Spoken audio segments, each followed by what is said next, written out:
Bienvenue à tous sur ma chaîne, je suis ravie de vous retrouver. Comme vous l'avez vu, il va s'agir d'un book haul. Alors je suis d'ores et déjà désolée pour la luminosité qui n'est pas terrible. Il est 9h45, il fait déjà 32 degrés à l'extérieur, donc en fait autant vous dire que j'ai tout fermé. Les volets, les rideaux, donc c'est la lumière artificielle. C'est moins bien que lorsque c'est la lumière naturelle, mais c'est comme ça, je peux pas faire autrement. Je vous prie aussi de m'excuser, j'ai un verre d'eau à côté de moi, je vais m'hydrater au fur et à mesure de cette vidéo parce que sinon je ne vais pas survivre. Il fait vraiment très très chaud. J'espère que ça va chez vous, j'imagine que c'est partout pareil, que vous souffrez de la chaleur. Prenez soin de vous, hydratez-vous, voilà, on n'a pas toujours le choix. Certains d'entre vous, vous êtes, j'imagine que vous travaillez dans des conditions qui sont dantesques, peut-être dehors, peut-être avec la chaleur, donc vraiment de tout cœur avec vous, avec tous ceux qui travaillent dans ces conditions. Donc petit book haul du mois de juin, vous allez voir qu'il est raisonnable, donc il va pas durer 100 ans, parce que j'ai des choses à vous montrer, mais j'ai pas énormément de bouquins non plus.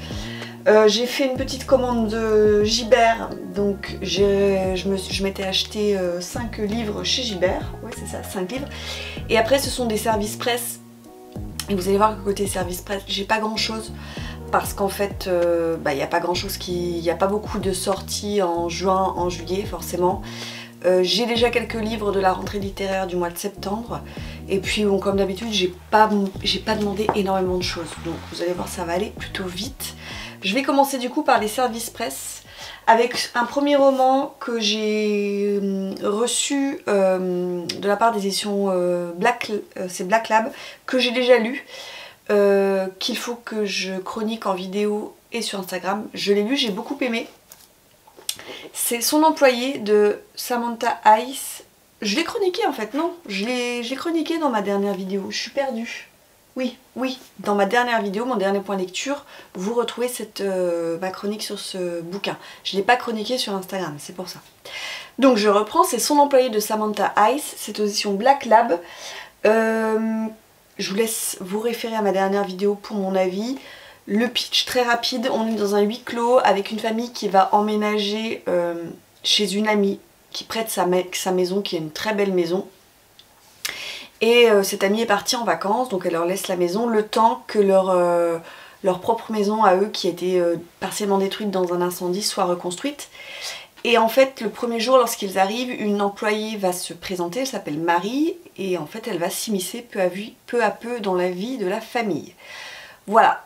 Moi, je ne lis pas tellement ce genre de huis clos, ce qu'on appelle du thriller domestique, avec, vous l'avez tous vu passer, la femme de ménage, la prof, la psy, etc. Je lis pas tellement ça, donc moi ça a fait le job.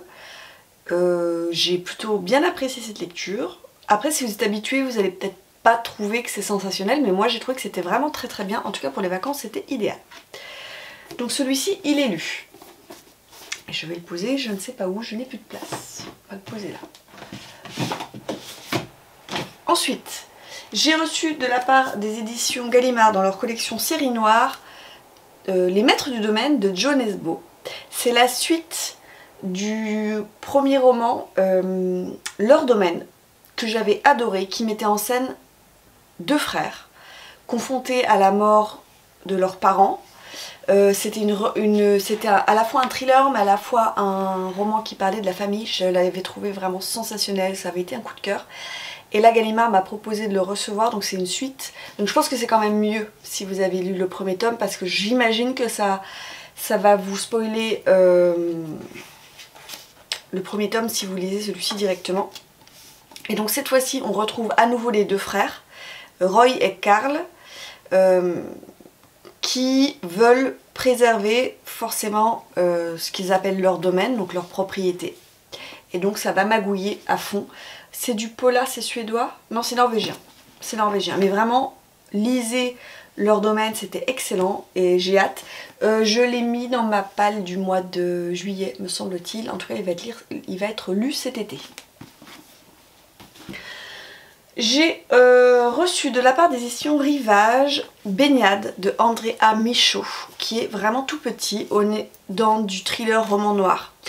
Il sort... alors, c'est marqué sur le dépliant le 3 septembre 2025, l'attaché de presse m'a dit qu'il sortait plutôt fin août. Dans mes souvenirs, je crois qu'il sort le 20 août, vraiment pour la rentrée littéraire.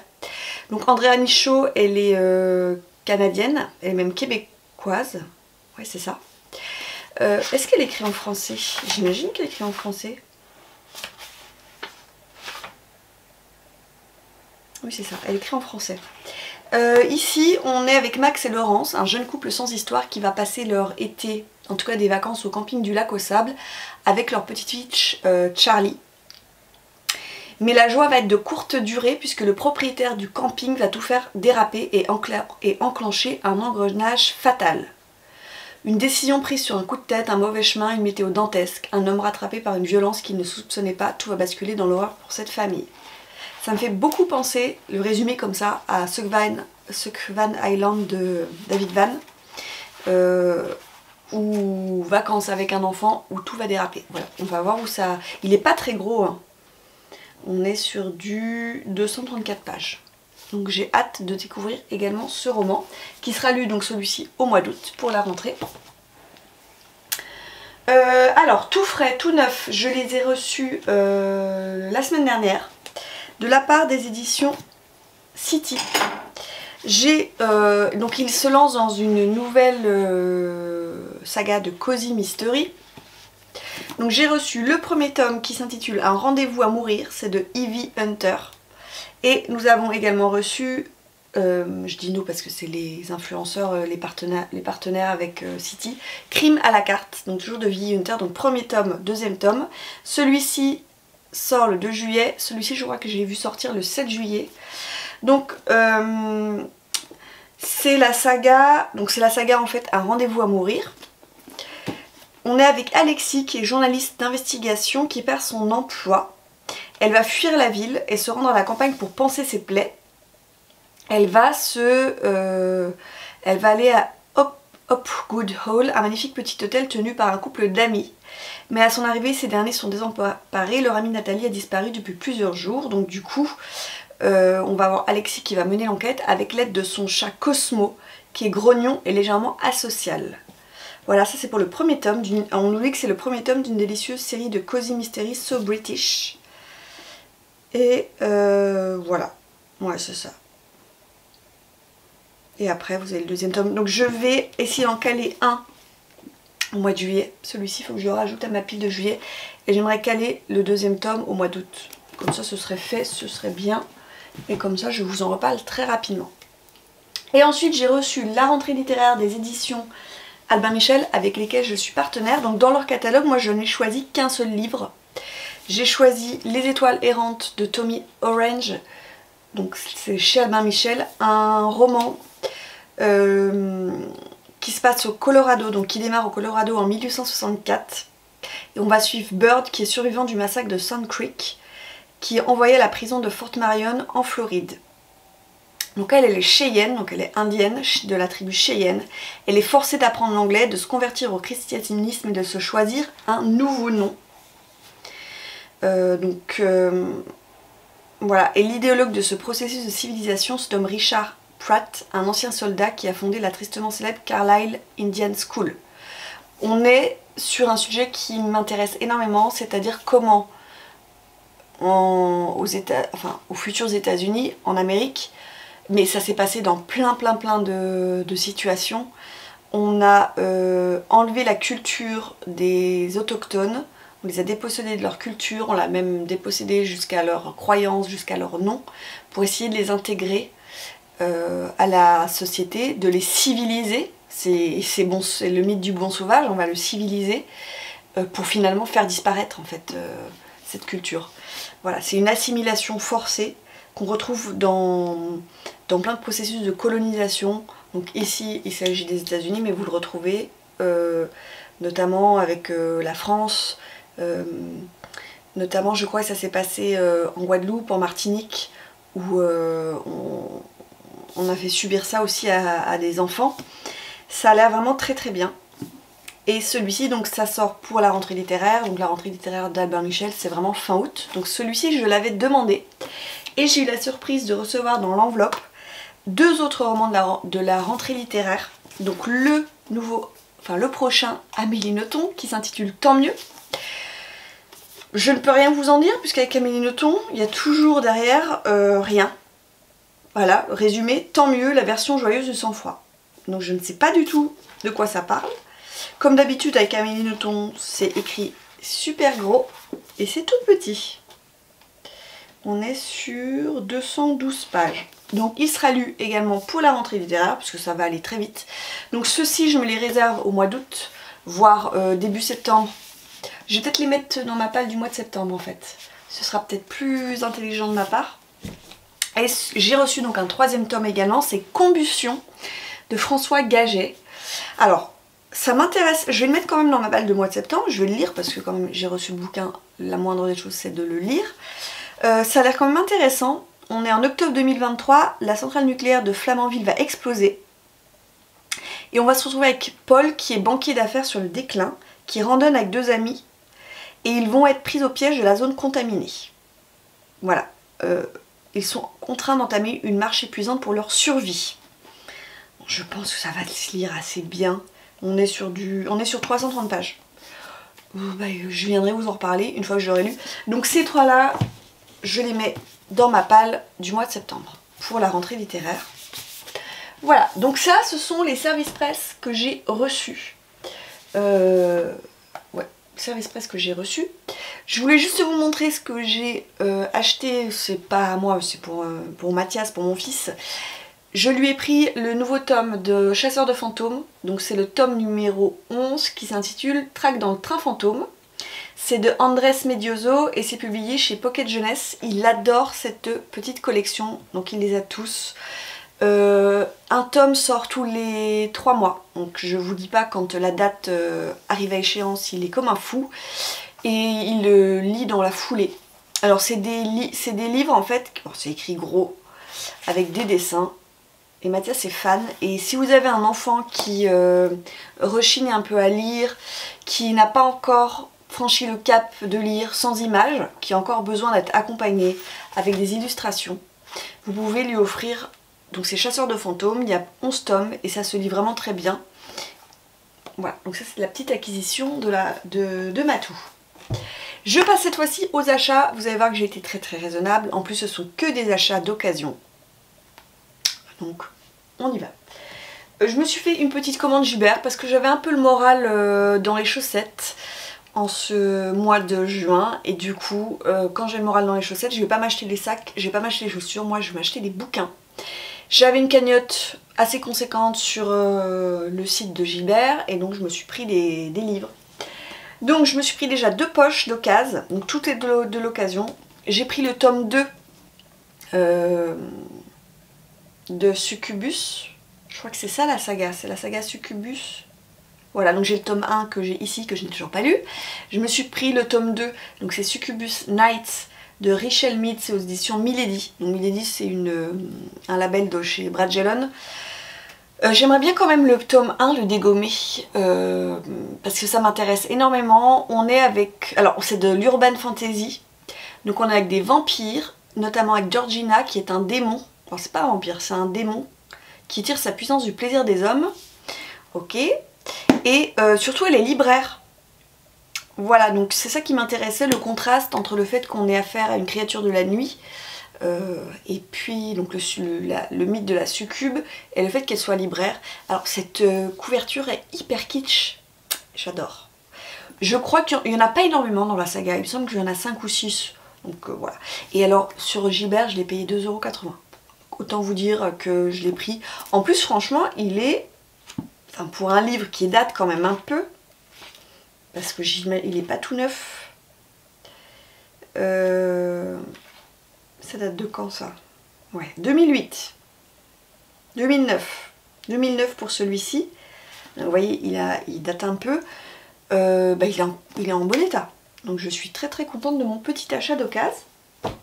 Je me suis pris ce livre-là. Donc c'est La malédiction de Norfolk de Karen Maitland. C'est chez Pocket. J'ai adoré, souvenez-vous, dans un de mes derniers points lecture, je vous ai présenté La Compagnie des menteurs, qui a été un gros coup de cœur, que j'ai lu au mois de mai. je crois, avec les copines. Et donc il me restait... en fait, elle a écrit 5 livres et il y en a 3 qui ont été traduits. Donc Les Âges Sombres, La Compagnie des Menteurs, La Malédiction du Norfolk. Et donc je n'ai pas résisté, je l'ai pris. Et je trouve qu'à chaque fois, les couvertures qu'ont réalisées Pocket sont vraiment magnifiques. Donc comme d'habitude, on est au Moyen-Âge, en Angleterre. Le roi Jean refuse de se soumettre à l'autorité du pape, église et cimetière demeurent fermés, les enfants ne sont plus baptisés, l'on craint de mourir sans avoir pu expier ses péchés. Mais en ces temps de sorcellerie, il existe plusieurs façons de sauver une âme, et pour libérer celle de son fils, décédé d'une étrange maladie, Lady Anne est prête à tout. Ça a l'air trop bien. À chaque fois, alors on est dans plus du roman historique que du thriller quand même, hein.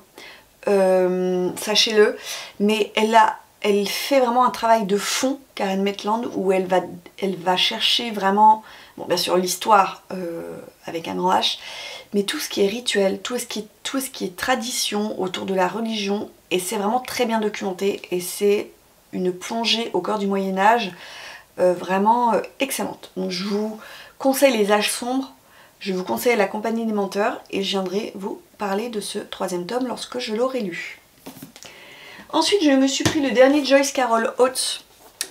Je l'ai pris, il était d'occasion, il était neuf. Hein. Le truc n'a jamais été ouvert. Et encore le bandeau. Je pense que quelqu'un l'a reçu. Et pourtant, vous savez, c'est... Alors, je vous ai pas dit le titre. C'est Flint Kill Creek. C'est aux éditions Philippe Ray. Les éditions Philippe Ray, allez voir en librairie. C'est des couvertures qui sont pas glacées. Donc ça s'abîme très rapidement, ça se tâche très rapidement. Et celui-ci, franchement, je pense que la personne, elle l'a reçu. Elle l'a pas lu. Je l'avais pas payé très cher. On est ici, alors c'est un recueil de nouvelles. Sachez-le, ce n'est pas un roman, c'est un recueil de nouvelles. 12 nouvelles, toutes plus troublantes les unes que les autres. Voilà, je veux pas en savoir plus. Il faudrait peut-être que je me bouge les fesses au niveau de Joyce Carol Oates, parce que j'en ai déjà 3 dans ma palle. J'ai Boucher, que Dorian m'avait offert pour mon anniversaire à Noël. Je dis mon anniversaire à Noël parce que mon anniversaire c'est le 23 décembre. Et j'ai 48 indices sur la disparition de ma sœur que j'avais trouvé dans une boîte à livres au mois d'avril. Donc j'en ai quand même 3 à dégommer dans ma palle. Ensuite je me suis pris, pareil il est neuf, j'imagine que ça c'est des gens qui... peut-être des services presse et après ils revendent. C'est le livre des portes de Gareth Brown aux éditions Sonatine, qui a l'air formidable avec un très très beau jaspage. Voilà, il est vraiment beau ce livre. Alors, on est avec Cassie Andrews qui travaille dans une petite librairie new-yorkaise. Elle mène une vie plutôt tranquille et un jour elle a un de ses clients qui décède en laissant derrière lui un ouvrage rempli d'inscriptions dont il allait lui faire cadeau. Et Cassie et sa colocataire Lizzie vont bientôt découvrir que cet ouvrage a un incroyable pouvoir. Grâce à lui, chaque porte s'ouvre à l'époque et à l'endroit que l'on désire. Ça a l'air vraiment passionnant. J'aimerais vraiment le lire ce livre. Il a l'air super. Il y a des petits en-têtes de chapitres, je sais pas si vous voyez là, hop. Mais ça a l'air trop bien. Il y a tellement de livres qui ont l'air bien là, dans ma... Voilà, avec toutes les portes qui s'ouvrent. Hop, le petit rabat. Alors il est à 24,90 €. Je ne l'ai pas payé excessivement cher celui-ci. Et le dernier il est magnifique aussi. C'est le livre qui refusait de brûler de Mark Lawrence aux éditions Bragelonne dans cette très très belle édition reliée. Alors regardez-moi, je vous allez rien voir, hein, je suis désolée pour la lumière vraiment. Un très beau jaspage avec des bibliothèques. À l'intérieur c'est très beau aussi. Je sais pas s'il a l'air neuf aussi. Alors celui-ci il est à 28 €. Je l'ai payé 20 € sur... Non, je l'ai payé 18 € je crois sur Gilbert. Et j'avais regardé sur Vinted. Sur Vinted les gens le payaient 20 €. Donc bon, j'ai pas hésité, je l'ai acheté sur Gilbert, il est neuf. Hein. Je sais même pas s'il a été lu. Alors ici on est avec Evar qui a passé toute sa vie prisonnier d'une salle remplie de livres. Livira vivait aux confins de la civilisation où rôdent les cauchemars et où nul se rend.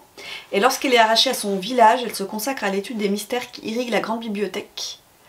Donc Evar et Livira n'étaient pas censés se rencontrer, or, dans la bibliothèque, leurs chemins vont se croiser. C'est un premier tome, le deuxième tome est sorti il n'y a pas longtemps. Je sais pas si c'est une trilogie ou pas. Alors, je l'ai pris. Il paraît que c'est quand même difficile à lire. Voilà. Dans les rares avis que j'ai vus, il paraît que c'est quand même assez complexe. Donc écoutez, on verra. Là, pour le coup, je suis pas pressée. Je suis contente de me l'être pris. Parce que je trouve que j'ai fait une bonne affaire. Voilà. Et ben écoutez, c'est fini pour ce book haul. Vous voyez, j'ai été hyper raisonnable. N'hésitez pas à me dire en commentaire s'il y a des livres que vous avez déjà lus, si vous les avez appréciés ou pas. S'il y a des livres que vous avez envie du coup d'acquérir.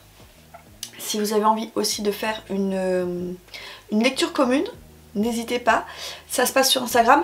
Je vous mets dans la description dans la barre d'infos de ma vidéo, je vous mets le lien vers mon compte Livre Addict. Et sur mon compte Livre Addict, quand vous allez sur liste de lecture, vous avez mes pales au mois. Comme ça, vous pouvez aller voir ce que j'ai prévu de lire en juillet, en août, en septembre.